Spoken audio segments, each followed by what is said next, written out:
In this tutorial I will show you how you can remove cameos on Snapchat app. I am going to open my Snapchat app. Then go into any chat. And open the emojis. Then click on Cameos emojis. Here are a bunch of little stickers and GIFs with your face. To change the cameo selfie, just long press on any of these. And then a new selfie.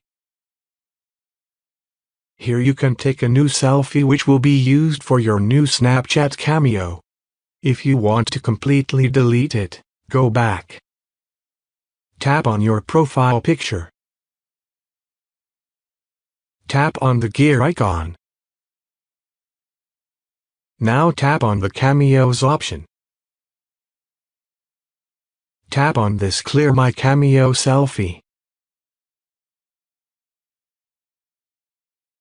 That is how you can remove cameos on Snapchat app.